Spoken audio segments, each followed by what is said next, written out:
For 178 years, the question of where the Sumerians came from had one fixed answer in every major textbook: nowhere. They were thought to have grown out of the local Ubaid farming groups that already lived in southern Iraq. The case was treated as closed. Then in August of 2022, a Harvard geneticist named Iosif Lazaridis published ancient DNA from Shanidar Cave in Bestansour in northern Iraq, the first pre-pottery Neolithic Mesopotamian gene maps ever read. And what those gene maps contained quietly forced the field to start using a word it had refused to use before.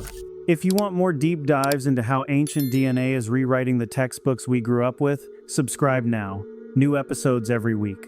How does a civilization that builds the first writing system, the first cities, the first irrigation networks, and the first organized governments in human history end up with no clear genetic starting point? That is what scholars eventually started calling the Sumerian problem. It was given that name in 1944 by a German expert on ancient Mesopotamia, working in exile in Turkey, but the problem itself was at least 100 years older. Every other ancient civilization had a clear parent culture. The Egyptians had the Nakada farming groups of the Nile. The Greeks had the Mycenaeans before them. The Romans had the Etruscans and the Latins. The Chinese had the Erlitou and Longshan. Each one could be traced back through pottery, language, burial customs, and everyday objects to an earlier group that clearly produced them. The Sumerians could not. Their language sat in a category of its own.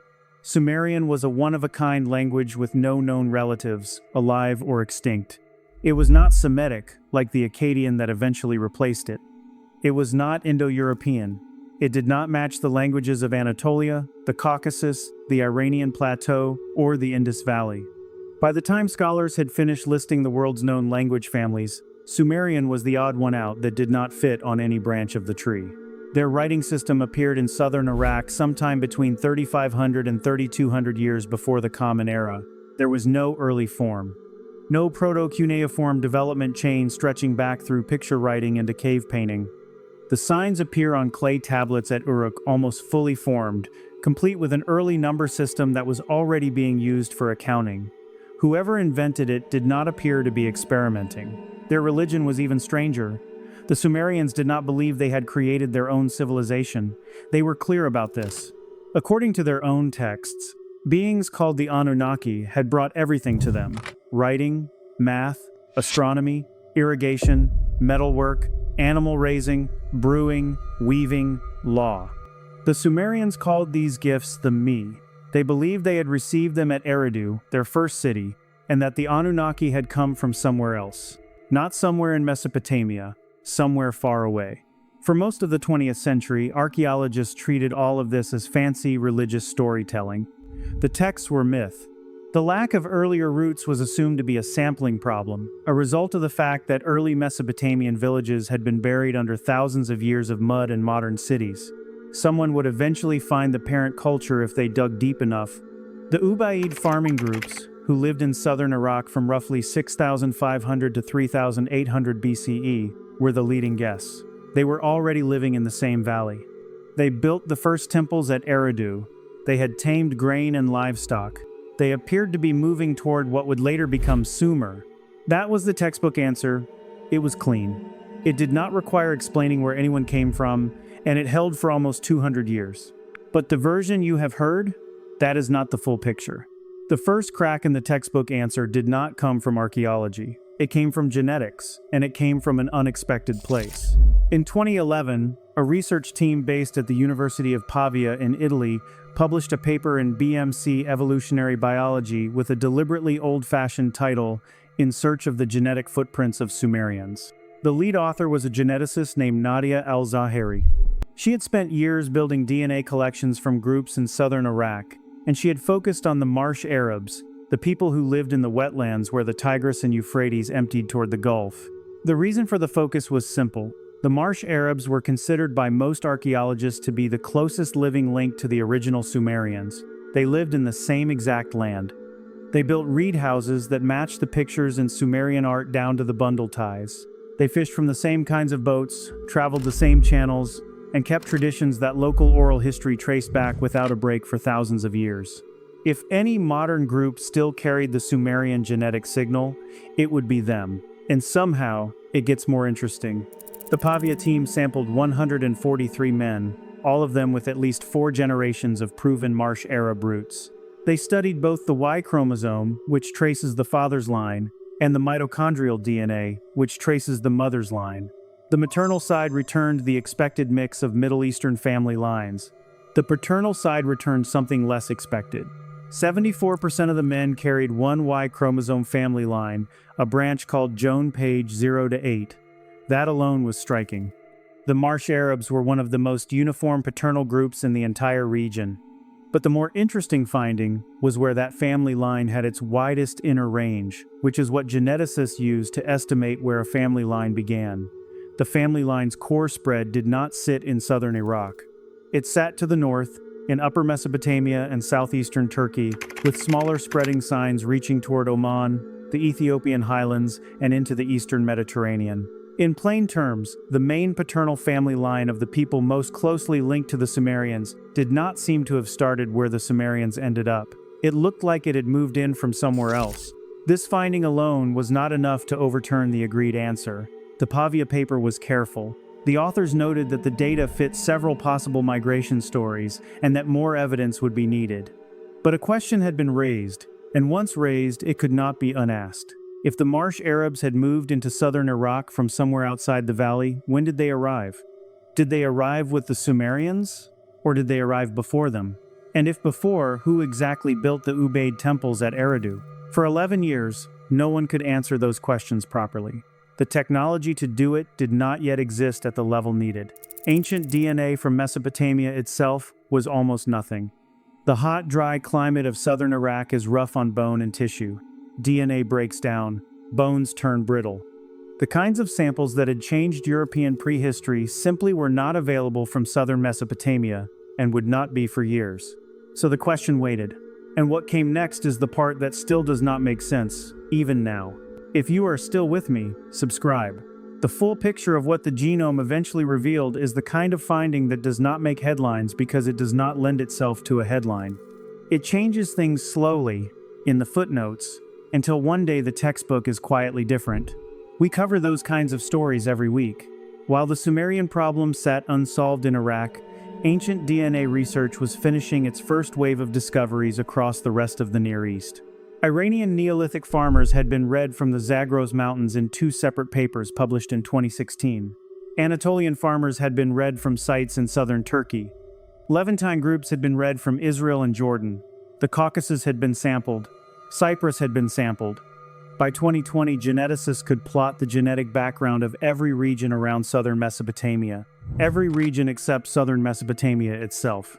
That gap closed in August of 2022, when a single issue of the journal Science published 3 companion papers, all of them by an international team led by Iosif Lazaridis at Harvard, with David Reich, Ron Pinhasi, and Songül Alparslan Rudenberg as co-authors. The papers together studied more than 700 ancient gene maps from across what the team called the Southern Arc, a stretch of land running from the Balkans through Anatolia and the Caucasus into the Levant and Mesopotamia. The time range covered 11,000 years, from the earliest Neolithic farming groups to the period after the Middle Ages. It was, at the time, the biggest ancient DNA study ever tried in the Near East. Buried inside the Anatolian paper was a section that, looking back, may have been the most quietly important paragraph published in ancient DNA research that decade. The team had finally read the first ancient DNA from pre-pottery Neolithic Mesopotamia. The samples came from 2 sites in northern Iraq, Bestan Sur, a Neolithic village dating to roughly 7800 BCE, and Shanidar Cave, a site so famous it had been dug since the 1950s mainly for its Neanderthal burials. The gene maps came from human remains found in the layers above the Neanderthal levels, dating to the 9th and 8th millennia BCE. These were not Sumerians. The Sumerians would not appear for another 4,000 years.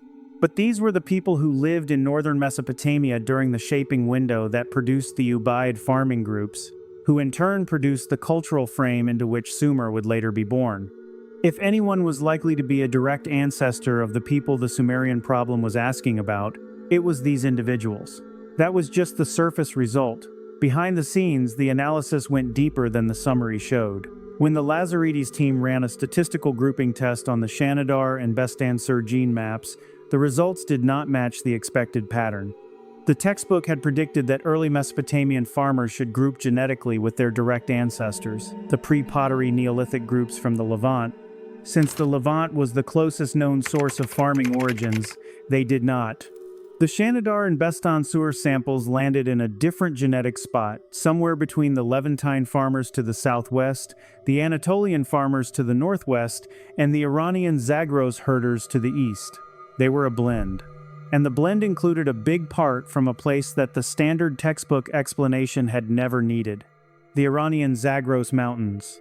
The same Zagros region whose herders the Sumerians had been trading with for tin, copper, and lapis lazuli for thousands of years was now showing up inside the ancestry of the people who became their cultural parents. The Zagros herder family line had been read 6 years earlier, in 2016, in a paper led by Marcos Gallego Llorente and a matching paper by Farnaz Braushaki and colleagues. They had studied Neolithic remains from caves on the Iranian side of the border, dating to around 8500 BCE. The gene maps they recovered were genetically different from every other Neolithic group that had been read in the region. The Iranian farmers carried a deep ancestry that did not blend with the Anatolian or Levantine groups on either side of them. They were their own thing. Read that again. 2 of the 3 founding farming groups of the ancient Near East were genetically separate from each other. They lived 300 kilometers apart. They did not mix in any real way for thousands of years. And then, sometime in the pre-pottery Neolithic, that began to change. The Iranian ancestry began to flow westward. By the time the people at Shanidar and Bestan-Sur were buried, a measurable share of their genome traced back to the Zagros.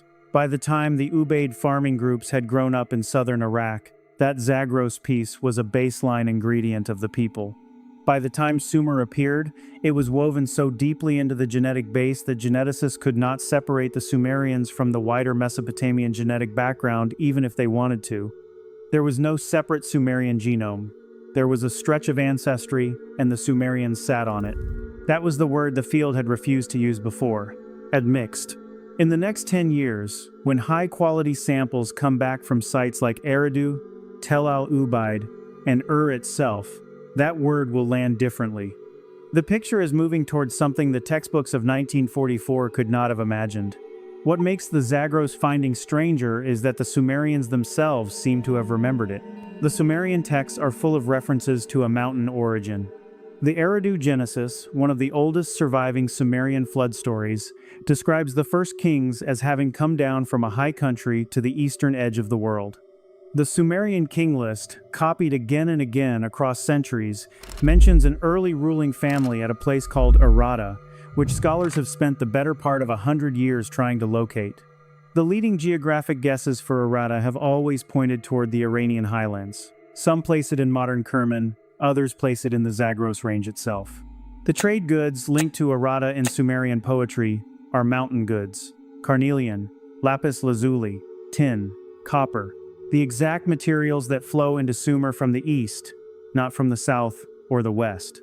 The Sumerian creation poem known as Enki and Ninhursag describes the gods setting up a sacred land at a place called Dilmun, somewhere out toward the Gulf, but the deeper origin texts do not start with Dilmun.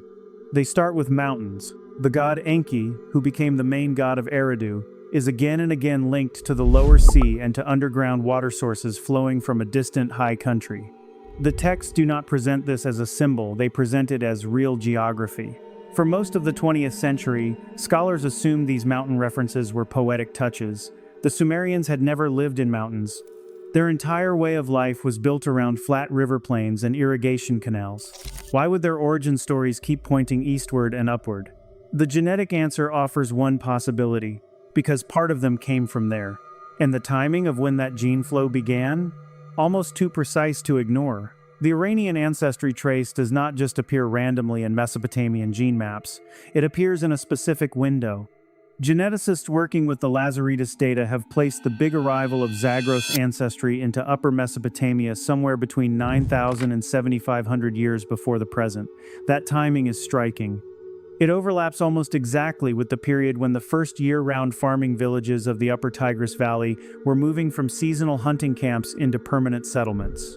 The Ubaid culture, the proposed Sumerian ancestor group, would appear from those villages roughly 1500 years later. In other words, the gene flow into Mesopotamia from the Zagros happened just before the Ubaid culture began to form. The exact group that the textbooks treated as the native root of Sumer was itself a fresh blend of older sources. It was not local in the way the textbooks had assumed. It had taken in a major piece from the east only a few generations before it began building temples and irrigation canals at Eridu.